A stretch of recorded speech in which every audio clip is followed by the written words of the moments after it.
pamusoro washoko the anointed and the skillful generation. Now we need the answer ma skillful nebaya mero zamaita wa zakawanda. Inda ngota wa kuti dzoro ra Goliath. Ingoti dzoro ra Goliath. Baba wao yane dzoro ra Ninanzi. Goliath. No title the message yamuno ndi dzoro ra Goliath. Ngariro we dzoro iro. Kana bakwenda ne pasi redu kuti dzokera kumusha. Enda wakati kuna dzoro ra Goliath. Yedu title baba. Unotoka kupataka parusudu nguo. Pairo wa dzoro.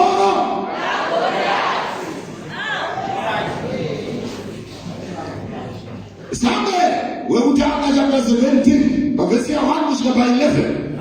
Ndo dabuye uya loti chapa. Akatogere wewe. Akatogere.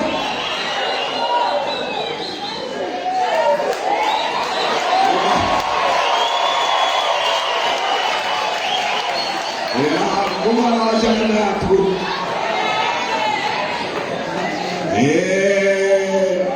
Samero utanga yangoy. Samero utanga.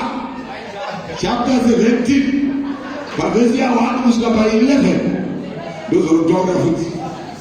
Papa na tifu.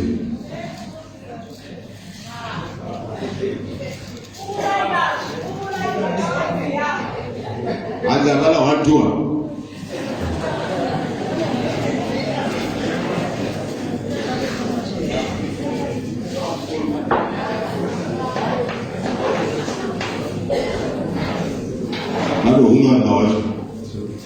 Yabo rola ti yohani sa ndijagare ka pakati rebeli jaga bana lelo ndokure bako bari fusi iwe bato bashuka rutongi duro wati tofumu ya shakalanzi ipapo pana Samuel chapter 17 verse 1 Zvino vaFilistia vakakoka hondo dzavo kuzorwa vakaungana pasoko raiva raJudha vakavaka misasa yavo pakati pesoko naAzeka paEfesi Dhamini. Sauro navarume vaIsraeri vakaunganawo vakavaka misasa yavo pamupata weEra vakagadzira hondo kuzorwa navaFilistia. VaFilistia vakanga vamire pagomo kuno rumwe rutivi navaIsraeri vakanga vamire pagomo kuno rumwe rutivi. Mupata wakanga uri pakati pavo. Zvino kumisasa yavaFilistia kwakabuda mhare yainzi Goliath weGati. Kureba kwake kwakanga kuna makubhiti 6 uye sepanosvika minwe. Wakanga ane ngoani yetarira pamusoro wake uye wakanga akafuka nguo dzokunwa dzamabape endarira. Nguo dzokunwa dzamabape endarira dzakasvika mashekera nezviuru 5 zvendarira pakurema kwazvo. Wakanga ane zvidzitiro zvamakumbo zvendarira nemharu yendarira pakati pamafudzi ake. Wawaba pasel siema adema 24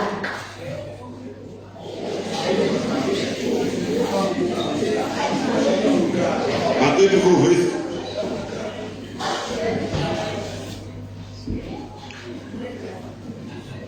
shit tomara pa 34 David akati kuna Saul muranda wenu waifudza makwai ababa vake.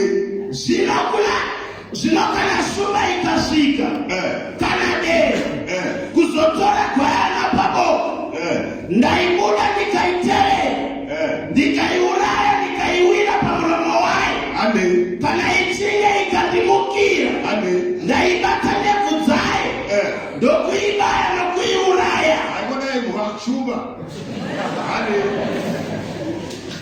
Chochobvera mberi muranda wenyu akazviuraya zvose kunyange shumba kunyange dero.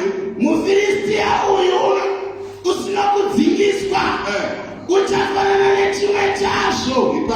nokuti wakasora hondo dzaMwari mupenyu. Dhavhidhi akati, Jehovha wakandirwira pagumbo resumba nepagumbo redere, iye uchandirwira paruoko rwemuFiristia uyu. Ipapo Sauro akati kuna Dhavhidhi, enda hako, Jehovha uchava nero.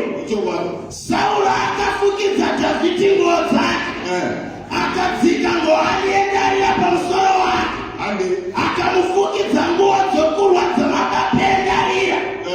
Zvino Dhavhidhi akasungira munondo wake pamusoro penguo dzake, akaedza kufamba nokuti wakanga asina kumboedza izvozvo. Dhavhidhi akati kuna Sauro, handigoni kufamba nadzo nokuti handina kumbodziidza. Dhavhidhi akadzidzisa, akabata chimbo muruoko rwake, akazvitsaurira hurungudo 5 parukova, akadziisa muhombodo yake yomufudzi yaakanga anayo imo munhava yake. Chifuramabwe chake chakanga chiri muruoko rwake, akaswedera kumuFiristia. MuFiristia akauya akaswedera kuna Dhavhidhi, munhu wakanga akabata nhoo yake, akamutungamirira. Zvino muFiristia akati achitarira, akaona Dhavhidhi, akamuzvidza nokuti wakanga achiri mukomana hake, mutsvuku, ane chiso chakanaka. MuFiristia akati kuna Dhavhidhi, ndiri imbwa kanhu, zvaunouya kwandiri netsvimbo. MuFiristia akatuka Dhavhidhi nevamwari vake. Ipapo Dhavhidhi akati kumuFiristia, iwe unouya kwandiri nomunondo wepfumo nemharu, asi ini ndinouya kwauri nezita rehondo dzaJehovha, Mwari wehondo dzavaIsraeri, vaunoshora. Nhasi Jehovha uchakuisa muruoko rwangu, ndichakuuraya, ndichakugura musoro wako, ndichapa shiri dzokudenga nezvitara zvenyika, zvituna zvehondo dzavaFiristia nhasi, kuti nyika yose izive kuti Mwari uripo pakati paIsraeri. Zvino kuti ungano iyo yose izive kuti Jehovha haponesi nomunondo kana nepfumo, nokuti kurwa ndekwaJehovha, iye uchakuisa mumaoko edu.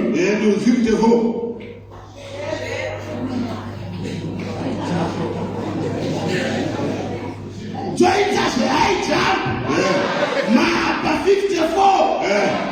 Dhavhidhi akatora musoro womuFiristia akauisa Jerusaremu, asi nguo dzake dzokurwa nadzo wakadziisa mutende rake. Zvino Sauro akati achiona Dhavhidhi achibuda kundorwa, akwana roera Jesu maoko, roera Jesu maoko.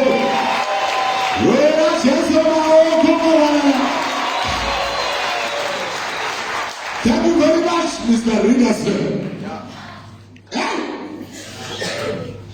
Pakareba asipavuka. Baba wati ndinoenda nedzoro yagoria.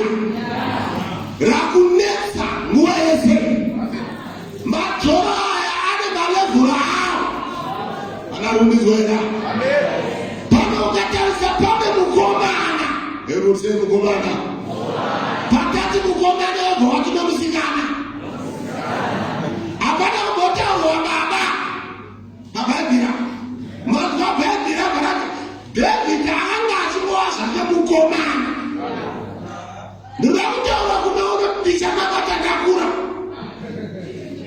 varimoone mezvisuzu ndikangoroora chete kana kuroorwa ndichakabata mwana kutamba uri kunyepa. Mumwe wako paka akarova hwende kwete ari baba varopi kana baba wamagire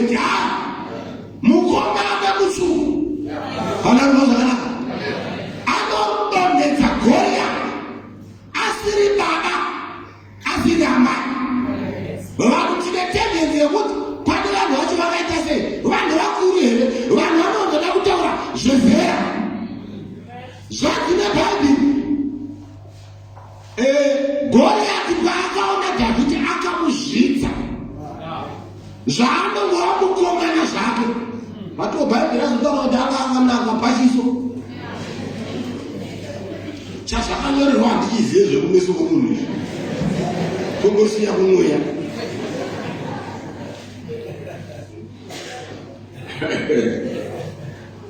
Newo vaunogotarisawo kuendesano kana ukainga wandii. Umwana akataura newe kuti uwe chipoko chakadai ichi. Enda nacho kuti. Bhaibheri ragaratiiro. Uyu mpaka mwana muri kutaura. Handichautaura muri mubhaibheri. Ndizvo zvakanaka. Uyu mpaka baba vari kutaura pavakasvika netsoka idzi. Hazvisi kudenga zvichiri panyika zvenyika iyi. Ukaenda munyika yaIsraeri, takati tasvikapo pakakaenda baba naati nawo, kapinda ukasvika pamupata weEra, kunotova kutoti zvamwene wako Ezekieri muvhari uku tasvika zvakanina Gaiti. VaIsraeri vaibva noku naDhavhidhi, vaFiristia vaibva noku naGoriati. Takavatagoka Dhavhidhi tirimo mumacho. Tikati saka matikudii chikanzi mukomana akadzika muno muvhari akanhonga hungurudo 5 akabvisa kunama. Iro Goriati raibva noku richitika garanga riri rume hwitaki hwende. Goriati haatariswa wakadai kana wakadai, anotariswa wakadai. Zvikati Dhavhidhi aibva uku, Goriati aibva uku, zvakatongeta horo ine ndizvo zvishaizvo neBhaibheri. Patakaenda Bhaibheri ndofara kunhanga kutaura zveBhaibheri ndokutaura patakaenda. Ukaenda kuIsraeri Bhaibheri rinoita benyu. Pane zvimwe zvataikwaridza ukana nesuwo zvatakatozoti taendamo ndopatakati hondo zvazvaireva tanga tisingaiti zvakanaka zvipiko baba. Ukabva muJerusarema ukapinda muvhari unobva wayambuka wamuGetsemani. Pavhari apa ndopanenge kuwana Zakariya. Ukangoda kutaura kugora Zakariya kana munenge kugora Zakariya unoziva kuti ruku unotoona riri anoenda kwamunyamwambe yako. But unoti uchibuda muJerusarema unopinda muKidron Valley. Muvhari patinotaura ndo Abrahama maakasiya varanda vake achienda kunopira mwana wake Isaac. Ina handina kukunyeperai pataiparidza ndozvandaiona inhema hameno kana vanonyepaida handikunyepa. Ini ndaiona gomo reMoria ameno kwaririwo kuzaka. Wai ndiri kudaro ndako ndakaona pagomo reMoria ndopaJerusarema pasvika. Pagomo reMoria ndopakavakwa Solomon temberi yake ipapo. Pagomo reMoria ndopakapa Abrahama mwana wake Isaac. Jerusalem range. Jerusalem is on the range of mountains. Iyo mountains iwayo nawo Jerusalem kana takuona zvaJesu zvitakutozona kuti takunokwara. Asi Abrahama aita zvekuzaka. Ndomaonera ndaiti ameno vamwe indomaonera kuda kutaura geography dzangu zvadzaikuita nepaita. But ukabuda muJerusarema muKidron Valley uchimuyamuka kudai wapaGetsemani painamata Jesu. You can't envisage that easily. No. Let me be honest with you. Now Dhavhidhi ari muvhari imomo ndopazine Bhaibheri akanhonga matombo. Izvi vari kutaurira batachivhiti ndakunofamba izvi wakubaka izvi rwamaungana uchibaka nezera. Rega ndikutaurire nhasi yekunama inotanga nemuromo wako. Ichi muromo Muruti murongo segama ingano utaure. Izwa pana panotanga hondo yemashoko vanhu vasati vaurayana. Yakuti kuti baba unouya kwandiri nechimbo unoti ndirimwa here ndigori yakarutaura kuna Dhavhidhi nekuti paakati paakapfekedzwa nguo dzaSauro akadzibvisa akati handina kumbodziedza ndokunga yanga iri oversize bhandi raitenderera rusisi ziheti rehondo ragori yatakaripfeka raiti musoro uchienda kuheti ichienda apfeka mabhuta agori yata akasimudzika ndokunga aenda kuna baba akati bvisai nokuti handina kumbodziedza bhaibheri ragori akabvaindapo nechimbo ndosaka gori yatakabva kuti unoya kwandiri nechimbo unofunga ndiri mwa here. Dhavhidhi waanga kunyara ndatimashoko muruva ataura baba victory yangu inotanga nemashoko anobuda muromo mako. Muromo unotaura zvinoitika kuna rumizera. Out of the abundance of the heart the mouth is speaking. Padarizozana zvakazara mumwoyo muromo unoita sei unotaura uya ari kushora unoya kwandiri nechimbo. Dhavhidhi akati iwe unouya kwandiri nechumo hadirika nemunondo asi ini ndinouya kwauri nezita raJehovha Mwari waIsraeri waunoshora. Ndemubabata bisana mwana uda kutaura ngwari yakashoma unotaura ukada kuti wambowashamisa muromo wako shuro imbwa katsi zvayo kwedu hakuna kana chinhu kana pasiporo charo hakuna original. Don't confess for the devil in your life. Mashoko ane simba wadikwana rekani kutaura there is power in the tongue here. Hakuna kuti mashoko anokupotsa potsa.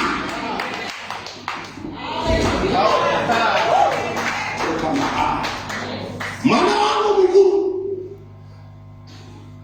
form 6 alifananga akaskoa chemistry maths and bible. Alifanya kunge akabuda zvakanaka inini kava perform 4 wao akabva akanganisa chemistry iye akati aitaura achiti I want the pharmacist and the perform 4 akabva chemistry yacho ndoyakabva akanganisa ndobva pasanesi neNglish. Chemistry yakaita simboli iriro kwete yekufoira rungavanya si woza hana kufoira zvekupaua chakabuda chakaenda nevangu kunotora mari dzavo chakadzoka ikuko chachega zvaparadza vamwe vafoira achisvika kudaiso maths A English B A futi vaai ari wakanda chemistry kwayatsika ndikabata batwana hepi zvikazvinda hepi handisi kumupa masciences paform 6 nokuti haana kukura zvakanaka pachemistry. Inini ndabata shoko remwana wangu akati baba ndiri fama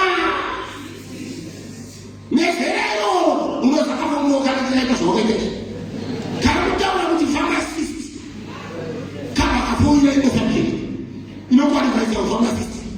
The devil is a liar.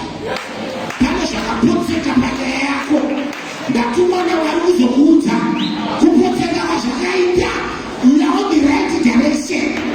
Ramba uchikombechesa nemuromo wako kuti I am a pharmacist, I am a pharmacist, I am a doctor, I am a pilot, I am a great young man, I am a great woman.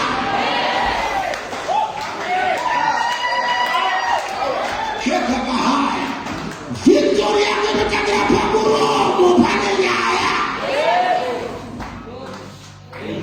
Yega andibata akanditi mwana atishamba ndikati he ndakamotanga kutaura naye ndakadereza izwi ndakazoti he zvikati chingo baba ndikati ipa mwana zvaari kuta one kutaura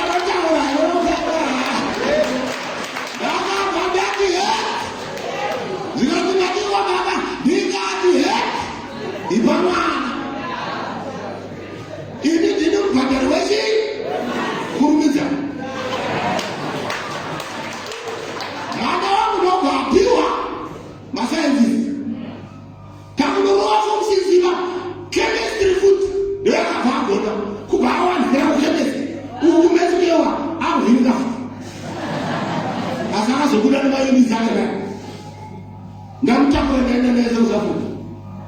Ndasvika pachikoro inonzi something there. Vanamusiyenza baba murutudi mwana zvaunoda kuva zvaunotarisira zvaunorota bvunzisa muromo wako mune simba nomashoko emuromo wako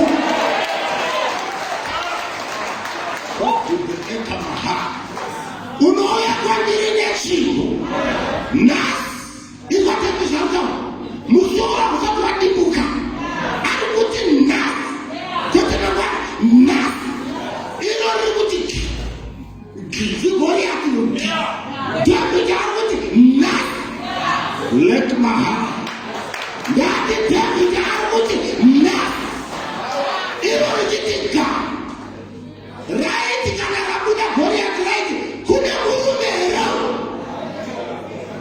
akabuwa murume asicharausi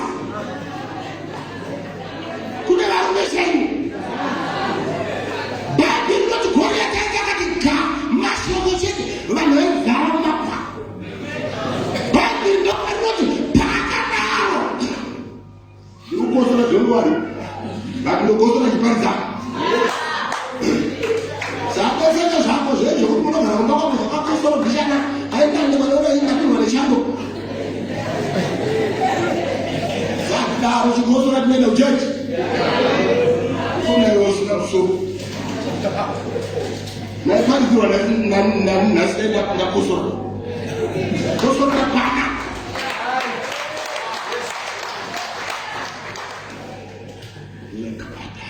idzwa bhaibheri rinotiwo David abva asvika achishorerwa mwari wake zvikafira David kuvakoma wake ndiano zvikafira dzokera kubabaiwa munhu wavono idzwa mvendesa dzinoita kupepeta satani sezvaunoita iwewe isi kumusha kwedu isi kumusha kwedu kuno kwakauya kuno hakusi kumusha kwako kuno ndati kuno hakusi kumusha kwemunhu kuno ndekwevanhu vakatenda kuna Mwari iwewe kwawakagara imba dzidzisa muromo wako zvikanzi munono zvikanzi neakoma zvikanzi ndoda kuenda kwakana kumurume wechina zvikanzi nevakoma vachena ibva kuno David akati zenokosi wayamiye pane chikonzero chakuda tibva tasangana nemunhu koministendi yacho inozvinotwa naMwari varikudzinga kunyange anza yavo kaka vakaenda ndaita she aisha ndakagadzika muvhara wende nekasina basa kakafana nekagara muhoro muno ndati mune simba mumashoko ako. When you dream, you actualize your dream through action. Pamashoko atanas ana zera rumagana kamana kamwaka kakataura kuti I will be a pharmacist. Mwana kubvunza kuti akari kupi ari kupa mishonga izvozvi yati ukaenda panonzi paAfrica mo ukapinda kudiscam wanga ashainde ngapinda imumongo kuti kandi ndiye shenge yakavana paAfrica mo musauta kungopinda una ndakabvoma neyacho mudiso pane munhu akanditi mwana akafana ndakafara chaiko kufanana nemwana murumukika hanzi hapana bvunza kutaura kuno kakupa vanhu mushonga nevarungu kakupa izvozvi kari musauta kuno tine mukomana mutauro kuno ari kugadzira ndege aibona mabhasikoro nekugadzira izvi zvimwe zvimotikari ndege vanhu vanogamo ene zaadiwe nemurungu anotodya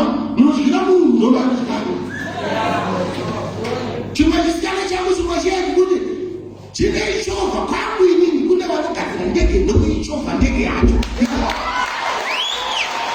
Mukomana akagadzira musikana wofulaya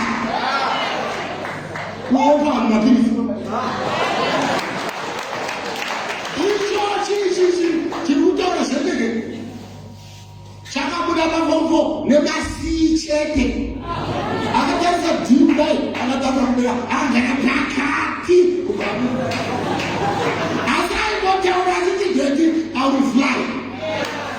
Ndati mune masimba mushoko. Iti ndiri munhu mukuru. Iti ndiri munhu mukuru. Iti ndiri munhu mukuru. Iti ndiri munhu mukuru. Ezwa ndikutaura Mwari. Akavhara muromo. Ndichitaura kudai wakavhara muromo so.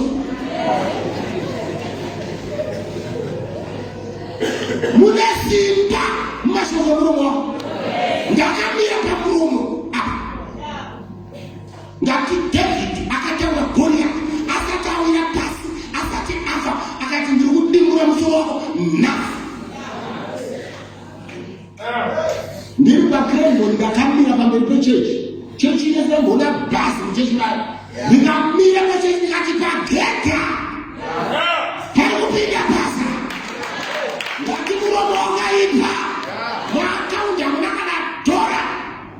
Muchechi muda zvamboonekwa. Uyu muromo ukati oyu. Pagedha. Hakuna vanopinda kombi. Basa. Hayo hausatambe nawo. Hakungotauri zvokufadza vanhu.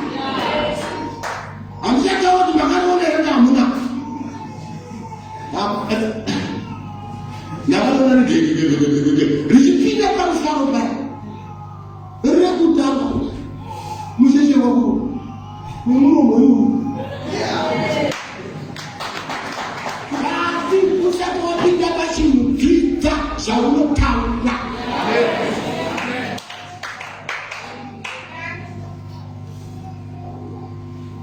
Maya vachirwara ndakambokudza nyaya yacho. Ndasvika panguva kudai. Baba vacho vari kurwara neasma.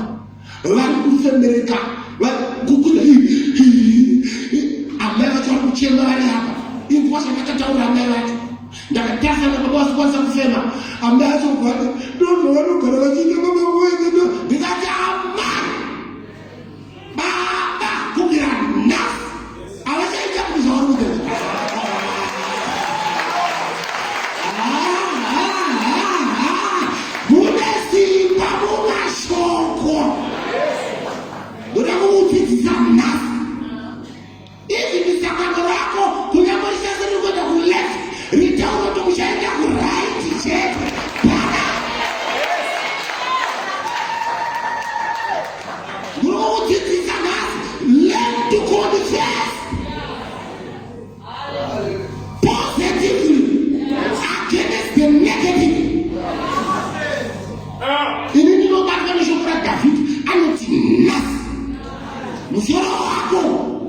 Musoro wacho waitotaura ipapo uchituka David. Haana kuti musoro wakutaura zvinopedzisira. Mutanhane mashoko akuda kutangana. Wakabhaibheri pamira bharati vakasimuka vakatarisana. In one Bible not David kamwe haana kunonoka. Hana kutaura nyesa ipapo. Haana kunonoka. Akapatora na kupatora domo. Kana uchiita kwa Mwari haidi vanosikiza. Kugama urikuita pana haidi anosikiza. Zvamwari zvinoda speed. Speed is key. Ndati kana unoita zvamwari zvinoda speed. Wandinzware zvakanaka. Zvekunamata hazvidi mwana anodhonza makunde. Dhongi rakasungwa makumbo. Pari kutora domo. Pari kusunga nhava. Achisumuka anotonaka kuna Goliath wake. Akamupedza nawe. Achiregedza domo. Iro pari kuti ndichazoti ndoti ga. Unozwa Bhaibheri akuti rikaparatanga kuenda. Rakatoka nokumeso. Wende. Munotomboibirira. I know no TV. I know no TV.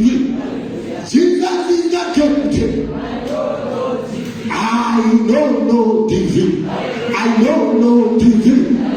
Jesus is the captain. Remember going to what you know who is that?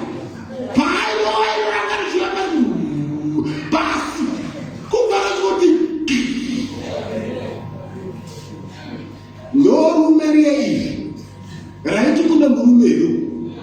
You know who does we are. And I have a woman, Komana, Kachu, Kanaka, Kakomana, the Teresa Brolasa, Datina Komana, the Teresa Nasumova, Datina Komana, the Teresa Brolova, Datina Komana, the Teresa, Patatica Komana, Datina Sigana.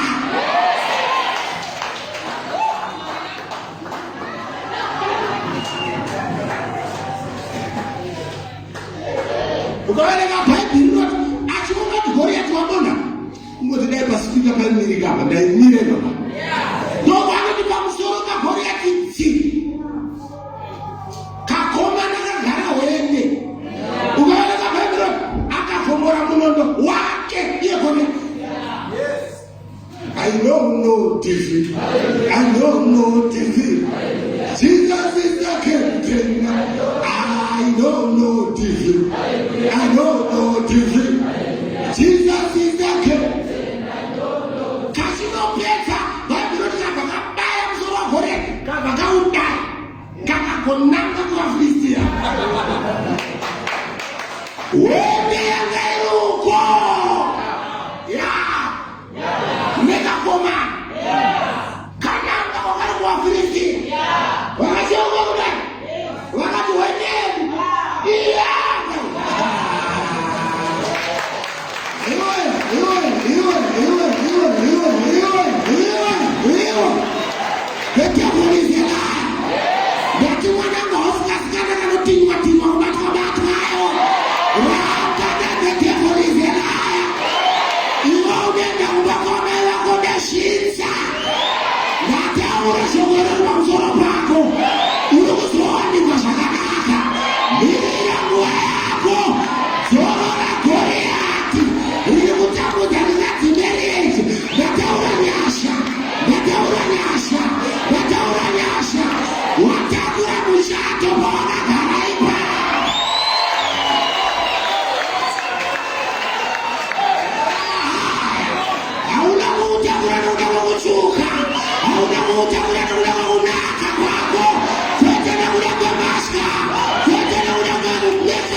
Sumza mjo waburi.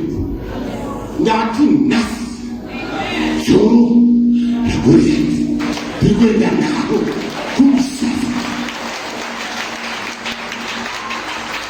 Iwaponis asiranga shakadaro pasakano pako na utaura nakamira pana ungabe une challenge yoga teresana nao yesu una program hauna mali tena kumununo pataka taura tu bas maketa atina ungeni na account ile mali ngakanga nisaka na set atina taura tu pakete hapa project ya unayo na opta sakama hapa deka mahanga masika kati program ya unayo leo kateresana naso leo sisa shite lemeza shite iwamadu nas that is wamadu nas uruta wana muna kaona mari achita shini pasina shini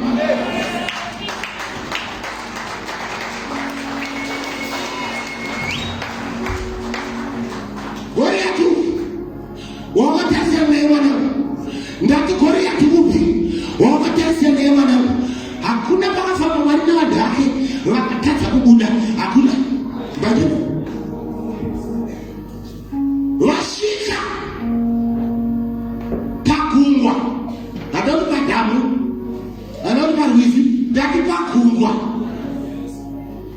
wakabona kungwa nila watoto mpisha wakabona kungwa uparizende gamu ndati wakabona kungwa nila bumba kwete gamu gungwa kwete deki kariba asata bona kungwa tone mamu orezi saka tuunganizande kana uchiti mwari wakatsemura gungwa sometimes you don't understand.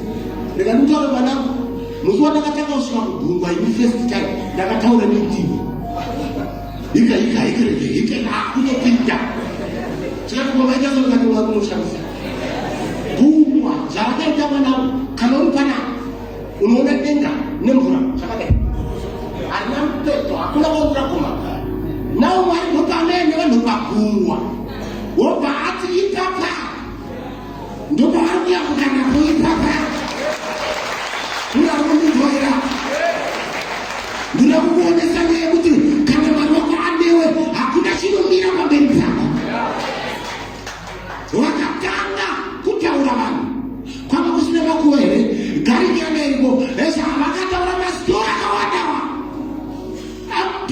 Moses apatikuwa zvinanzina mwari Moses taurira bai mapfurimbi kukuti pfuura imberi kune kumo kumashure kune Farao nemabhiza ake vapakati mwari wanoparidza hanonoka rakutaura nhasi ngati mwari wanoparidza hanonoka ngati mwari wanoparidza hanonoka ngati anosvika on time ukaverenga bhaibheri inoti kamwe ngati kamwe kudenga vakabvasvikira kabva kudenga riti vaisraeri chiedza vaechipita rima usiku hwese kuda kundidzidzisei baba mwari anonoka ndati mwari anonoka wati ndati mwari anonoka indosvikomana chakakuramba nezuro chasiyana nacho ndati mwari haanonoke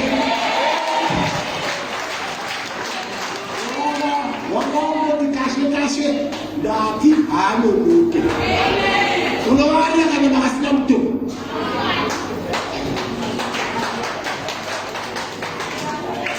bhaibheri rakunoti Moses taurira vapfuurire mberi mwari kwaanowanzokuendesa kunenge kusina sign yelife. One, God specializes in the possibilities. Bhaibheri kati usiku hwese ravhurika gungwa vakatanga kuyambuka shamwari vari kutaura mvura inonzi kumabhuku kwatinodzidza hanzi mvura yakapamuka 60 kilometers apart. One, because there were 2 million plus people to cross. Inini muranga ya nothing 2 million hanzi gungwa rakaita 60 kilometers apart. Mvura ikaungana mvura ikaita sei vakayambuka vakaita sei vaibata madziro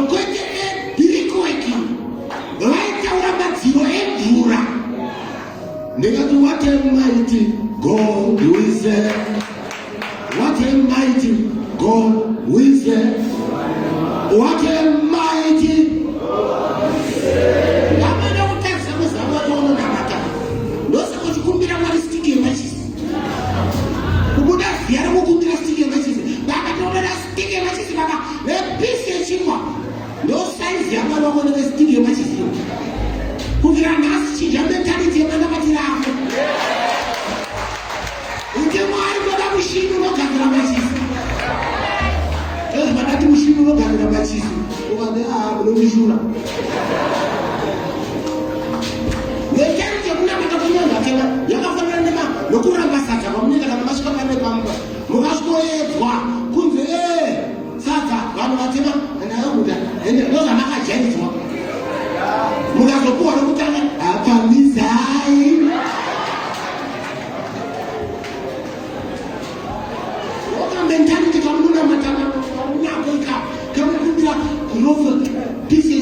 It's a praising show. Why are we praising? We praise before we have the Goliath's head in our hands. Chinozo kutenda zvinhu zvausina kuona. Chisimbidzo zvinhu zvisipo. Unotenda here? Ngati unotenda here? Ngati unotenda here? Patakuimba ndinoshambiswa kwazvo. Nebabasa akaitwa nemiwa. Akarumidzwa here. Imi vaimbira kana makuimba norona vhesi mairi matatu. Unodzoka panoti ipo mukazwa muimba kudzokorodza ukuru hwenyuma kunotovaimbuka vaudza vanokangana vanotanga kuita zvemusoro wavo taa zvakutauriri zvokuti kubikama unorova mavhesi kana ese kana kurova katatu kana makati mukamudzwa akudzokorodza panoti ukuru hwenyuma unoita sei iwewe manje ikawatora Goliath wako. What education? Ukuru hwenyuma unoshamisa kwako. What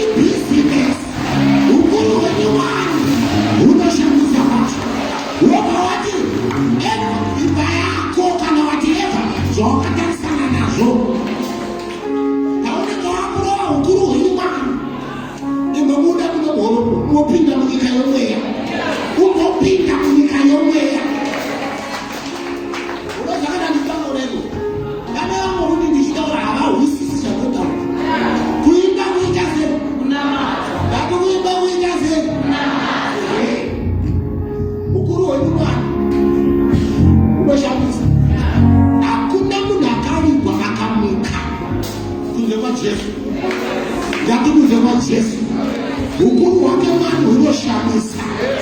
He is the only one who rose from the dead. Ukuru wa Mwari Jerusalem ika tendereza ishoko kuti abiyo. Tikikupanza kuti waka Jesu. Tikikupanza kuti akadi. Adamu kuti akadi. Adamu kuti akadi. Adamu kuti akadi. Anataurisa akadi. Vanhu vakati vhangeri yatinoparise inosimbiswa nokumuka kwaka. Vakiri kurova ndinoshamisa ibva watora ine ndiyo vanataka kuona mbiri yeyo akurova gandira. Ndiri kuona vaIsraeri vachiparara. Farao yomana kutora Goriathi, tora dzoro iro rakakora. Vachitora dzoro iroro mwana uchiti ndino shamiswa kwako. Pachinohwa panapa, pachiipiwa panapa, ngatidenga richafema nenyasha. Andinova ndinobata batwa naMwari kwauriko. Ngatibatwa naMwari kwauriko. Ngatibatwa naMwari kwauriko. Unotendera utanga kubata. Dzoro iroro nhasi. Situation iyoyo nhasi. Kana vachabarwa nesimba. Ndiko kuchaitika nyaya iyoyo. Uchakona chinokukombedza pana Mwari mwoyo wako. Vanoti anobatwa nenyasha. Iwe vanhu vati ndini. Ndakona kuti apa Mwari vasaidwa ndati. Iwe vati ndini. Goriathi waparara nhasi. Dzoro radimurwa nhasi. Inoshamiswa kwazvo leaders group. Oh,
in the name of Jesus, the Son of the living God.